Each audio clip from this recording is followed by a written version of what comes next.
أعوذ بالله من الشيطان الرجيم. بسم الله الرحمن الرحيم. الحمد لله الذي أنزل على عبده الكتاب ولم يجعل له عوجا قيما لينذر بأسا شديدا من لدنه ويبشر المؤمنين الذين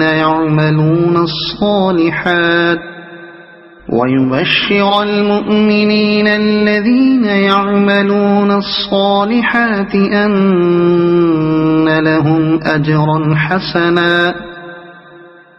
ماكثين فيه أبدا وينذر الذين قالوا اتخذ الله ولدا ما لهم به من علم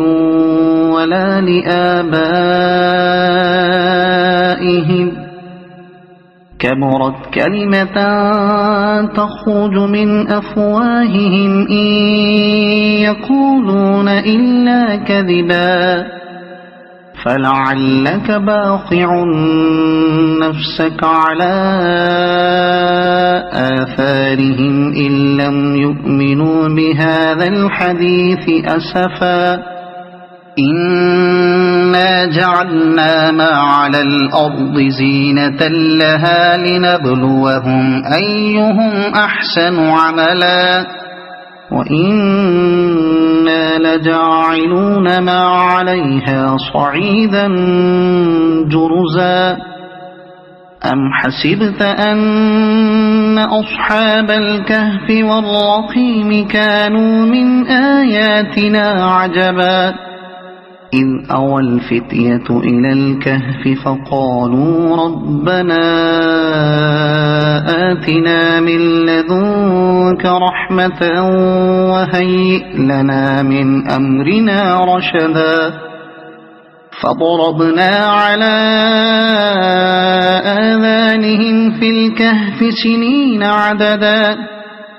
ثم بعثناهم لنعلم أي الحزبين أحصى لما لبثوا أمدا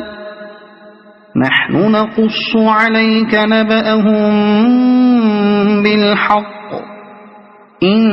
إنهم فتية آمنوا بربهم وزدناهم هدى وربطنا على قلوبهم إذ قاموا فقالوا ربنا رب السماوات والأرض لن ندعو من دونه إلها لقد قلنا إذا شططا هؤلاء قومنا اتخذوا من دونه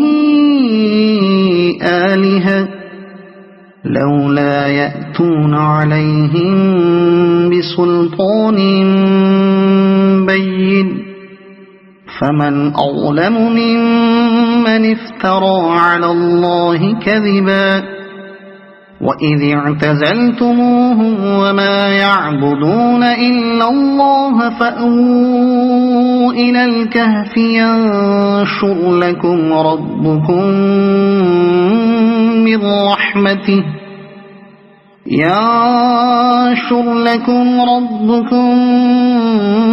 من رحمته ويهيئ لكم من أمركم مرفقا وترى الشمس إذا طلعت تزاور عن كهفهم ذات اليمين وإذا غربت تقرضهم ذات الشمال وهم في فجوة منه ذلك من آيات الله من يهد الله فهو المهتد ومن يضلل فلن تجد له وليا مرشدا وتحسبهم أيقاظا وهم رقود ونقلبهم ذات اليمين وذات الشمال وكلبهم باسط ذراعيه بالوصيد لو اطلعت عليهم لوليت منهم فرارا ولملئت منهم رعبا وكذلك بعثناهم ليتساءلوا بينهم قال قائل منهم كم لبثتم قالوا لبثنا يوما أو بعض يوم قالوا ربكم أعلم بما لبثتم فابعثوا أحدكم بورقكم هذه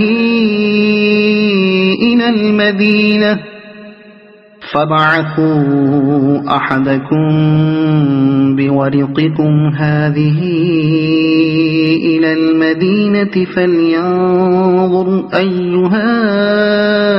أزكى طعاما فليأتكم برزق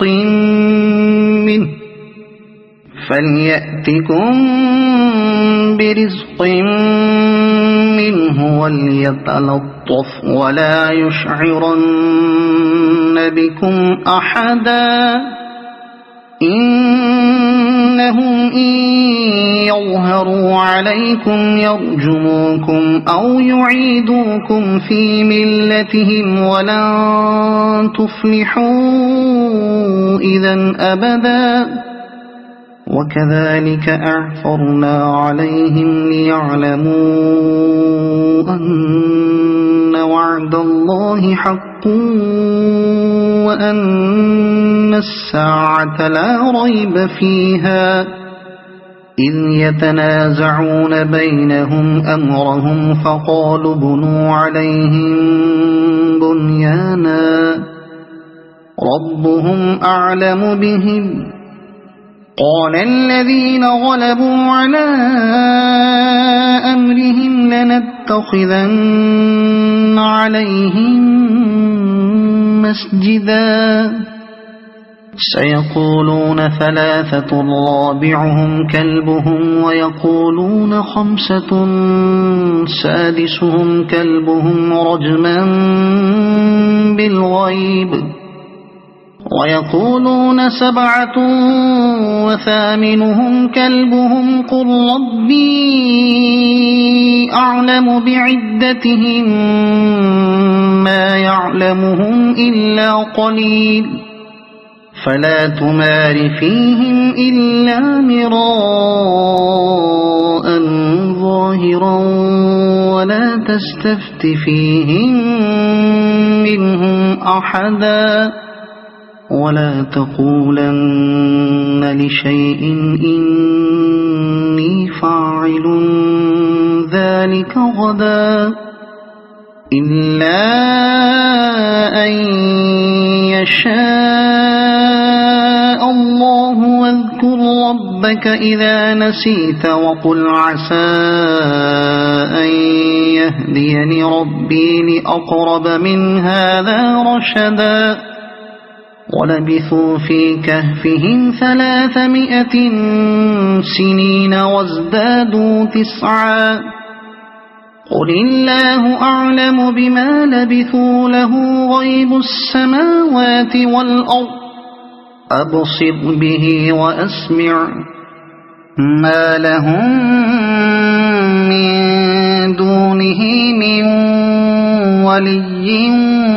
ولا يشرك في حكمه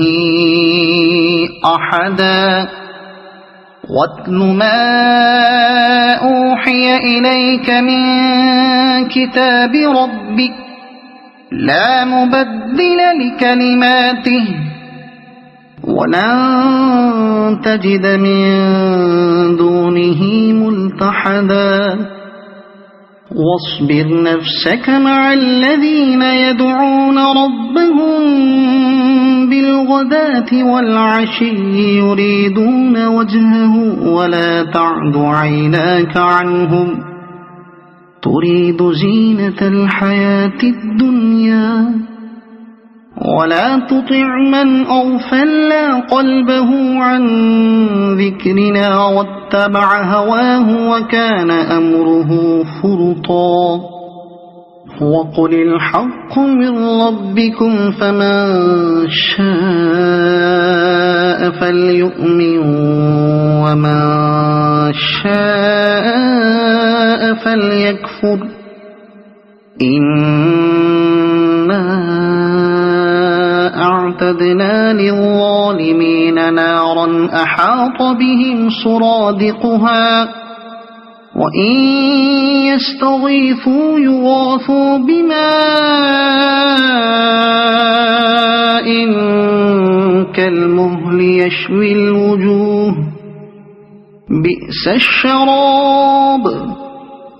وساءت مرتفقا إن الذين آمنوا وعملوا الصالحات إنا لا نضيع أجر من أحسن عملا أولئك لهم جنات عدن تجري من تحتهم الأنهار يحلون فيها من أساور من ذهب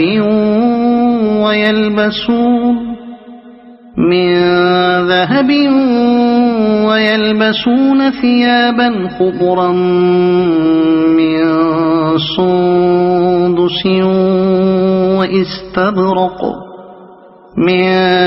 سندس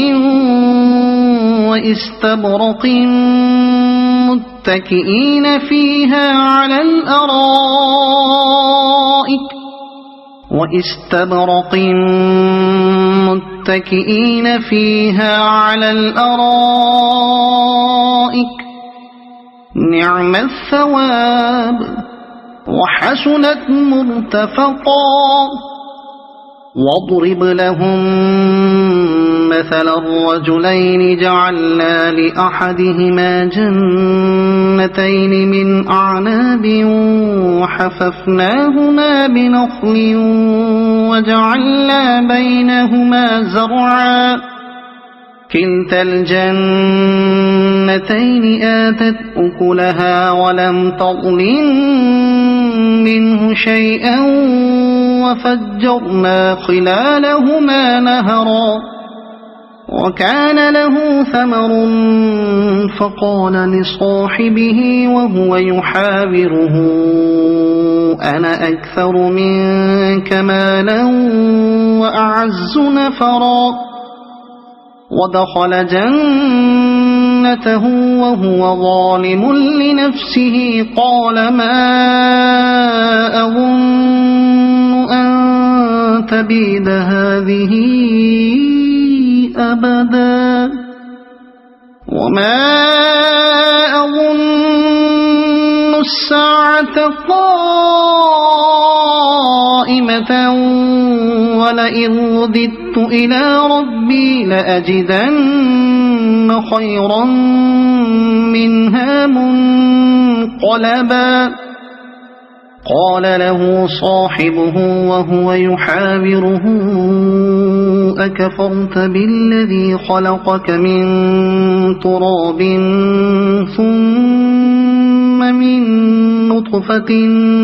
ثم سواك رجلا لكن هو الله ربي ولا أشرك بربي أحدا ولولا إذ دخلت جنتك قلت ما شاء الله لا قوة إلا بالله إن ترني أنا أقل منك مالا وولدا فعسى ربي أن يؤتيني خيرا من جنتك ويرسل عليها حسبانا من السماء فتصبح صعيدا زلقا أو يصبح ماؤها غورا فلن تستطيع له طلبا وأحيط بثمره فأصبح يقلب كفيه على ما أنفق فيها وهي خاوية على عروشها ويقول يا ليتني لم أشرك بربي أحدا ولم تكن له فئة ينصرونه من دون الله وما كان منتصرا هنالك الولاية لله الحق هو خير ثوابا وخير عقبا واضرب لهم مثل الحياة الدنيا كماء أنزلناه من السماء فاختلط به نبات الأرض فأصبح هشيما تذروه الرياح وكان الله على كل شيء مقتدرا المال والبنون زينة الحياة الدنيا والباقيات الصالحات خير عند ربك ثوابا وخير أملا ويوم نسير الجبال وترى الأرض بارزة وحشرناهم فلم نغادر منهم أحدا وعرضوا على ربك صفا لقد جئتمونا كما خلقناكم أول مرة بل زعمتم أن لن نجعل لكم موعدا ووضع الكتاب فترى المجرمين مشفقين مما فيه ويقولون يا ويلتنا ما لهذا الكتاب لا يغادر صغيرة ولا كبيرة إلا أحصاها ووجدوا ما عملوا حاضرا ولا يظلم ربك أحدا وإذ قلنا للملائكة اسجدوا لآدم فسجدوا إلا إبليس كان من الجن ففسق عن أمر ربه أفتتخذونه وذريته أولياء من دوني وهم لكم عدو بئس للظالمين بدلا ما أشهدتهم خلق السماوات والأرض ولا خلق أنفسهم وما كنت متخذ المضلين عضدا ويوم يقول نادوا شركائي الذين زعمتم فدعوهم فلم يستجيبوا لهم وجعلنا بينهم موبقا ورأى المجرمون النار فظنوا أنهم مواقعوها ولم يجدوا عنها مصرفا ولقد صرفنا في هذا القرآن للناس من كل مثل وكان الإنسان أكثر شيء جدلا وما منع الناس أن يؤمنوا إذ جاءهم الهدى ويستغفروا ربهم إلا أن تأتيهم سنة الأولين إلا أن تأتيهم سنة الأولين أو يأتيهم العذاب قبلا وما نرسل المرسلين إلا مبشرين ومنذرين ويجادل الذين كفروا بالباطل ليدحضوا به الحق واتخذوا آياتي وما أنذروا هزوا ومن أظلم ممن ذكر بآيات ربه فأعرض عنها ونسي ما قدمت يداه إنا جعلنا على قلوبهم أكنة أن يفقهوه وفي آذانهم وقرا وإن تدعهم إلى الهدى فلن يهتدوا إذا أبدا وربك الغفور ذو الرحمة لو يؤاخذهم بما كسبوا لعجل لهم العذاب بل لهم موعد لن يجدوا من دونه موئلا وتلك القرى أهلكناهم لما ظلموا وجعلنا لمهلكهم موعدا وإذ قال موسى لفتاه لا أبرح حتى أبلغ مجمع البحرين أو أمضي حقبا فلما بلغا مجمع بينهما نسيا حوتهما فاتخذ سبيله في البحر سربا فلما جاوزا قال لفتاه آتنا غداءنا لقد لقينا من سفرنا هذا نصبا قال أرأيت إذ أوينا إلى الصخرة فإني نسيت الحوت وما أنسانيه إلا الشيطان أن أذكره واتخذ سبيله في البحر عجبا قال ذلك ما كنا نبغي فارتدا على آثارهما قصصا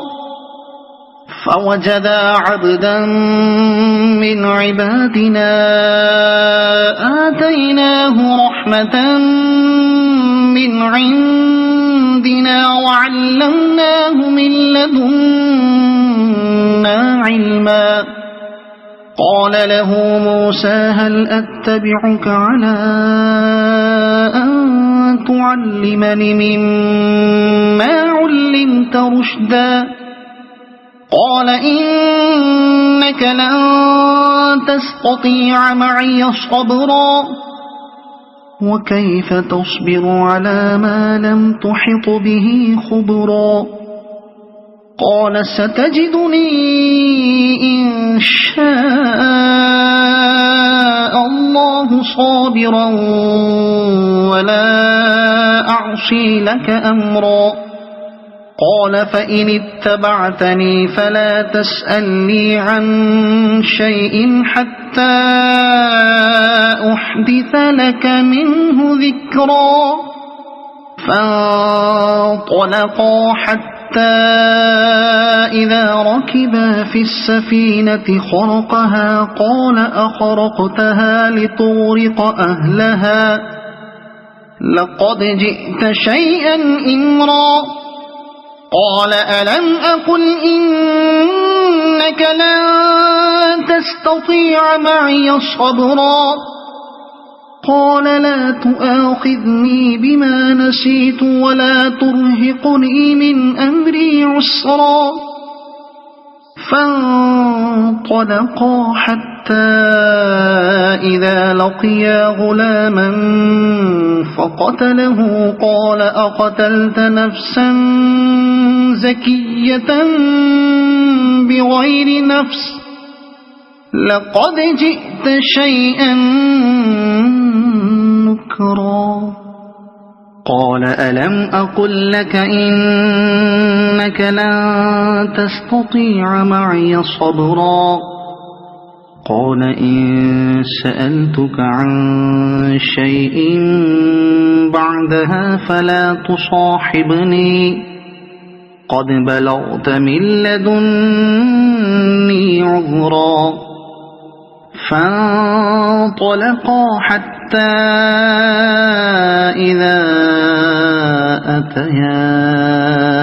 أهل قرية استطعما أهلها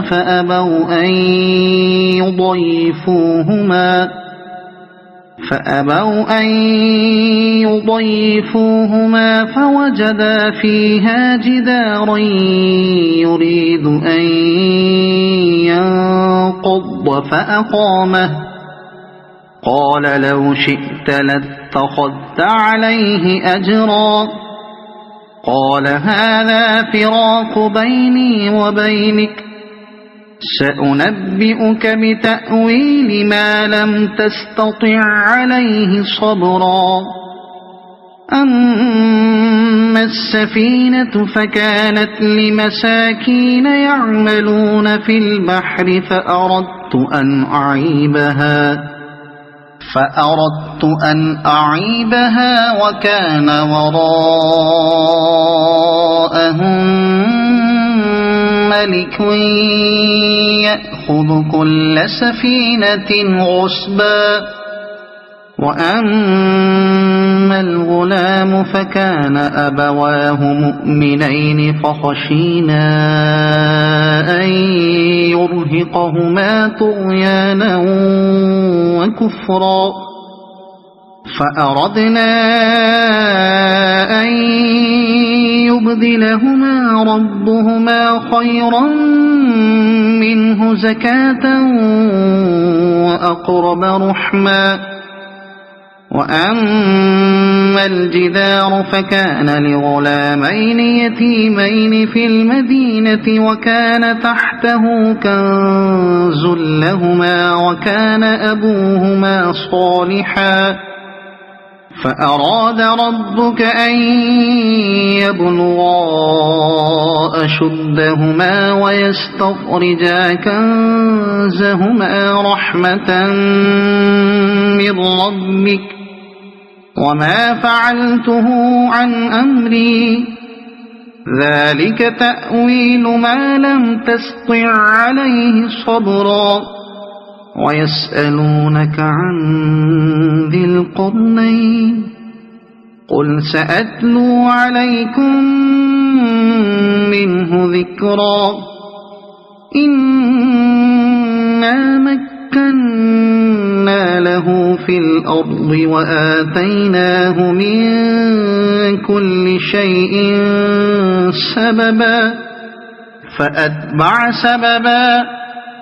إنا مكنا له في الأرض وآتيناه من كل شيء سببا فأتبع سببا حتى إذا بلغ مغرب الشمس وجدها تغرب في عين حمئة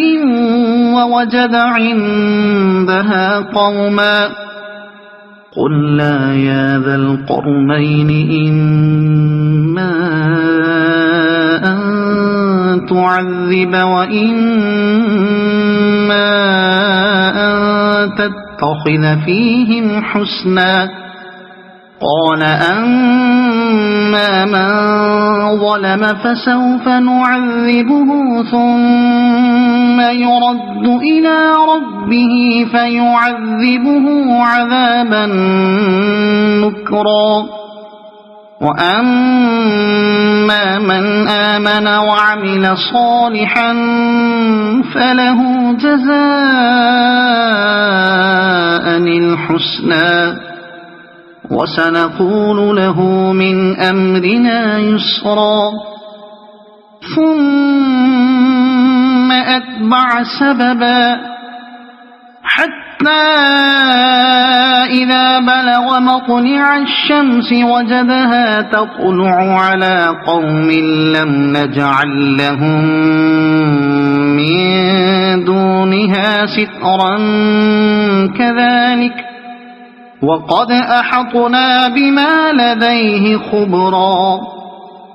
ثم أتبع سببا حتى إذا بلغ بين السدين وجد من دونهما قوما لا يكادون يفقهون قولا قالوا يا ذا القرنين إن يأجوج ومأجوج مفسدون في الأرض فهل نجعل لك خرجا على أن تجعل بيننا وبينهم سدا قال ما مكني فيه ربي خير فأعينوني بقوة أجعل بينكم وبينهم ردما آتوني زبر الحديد حتى إذا ساوى بين الصدفين قال انفخوا حتى إذا جعله نارا قال آتوني أفرغ عليه قطرا فما استطاعوا أن يظهروه وما استطاعوا له نقبا قال هذا رحمة من ربي فإذا جاء وعد ربي جعله دكاء وكان وعد ربي حقا وتركنا بعضهم يومئذ يموج في بعض ونفخ في الصور فجمعناهم جمعا وعرضنا جهنم يومئذ للكافرين عرضا الذين كانت أعينهم في غطاء عن ذكري وكانوا لا يستطيعون سمعا أفحسب الذين كفروا أن يتخذوا عبادي من دوني أولياء إنا أعتدنا جهنم للكافرين نزلا قل هل ننبئكم بالأخسرين أعمالا الذين ضل سعيهم في الحياة الدنيا وهم يحسبون أنهم يحسنون صنعا أولئك الذين كفروا بآيات ربهم ولقائه فحبطت أعمالهم فلا نقيم لهم يوم القيامة وزنا ذلك جزاؤهم جهنم بما كفروا واتخذوا آياتي ورسلي هزوا إن الذين آمنوا وعملوا الصالحات كانت لهم جنات الفردوس نزلا خالدين فيها لا يبغون عنها حولا قل لو كان البحر مدادا لكلمات ربي لنفد البحر قبل أن تنفد كلمات ربي ولو جئنا بمثله مددا قل إنما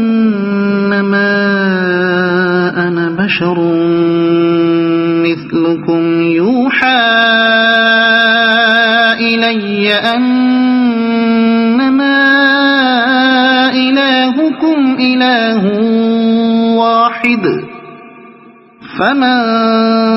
كان يرجو لقاء ربه فليعمل عملا صالحا ولا يشرك بعبادة ربه أحدا.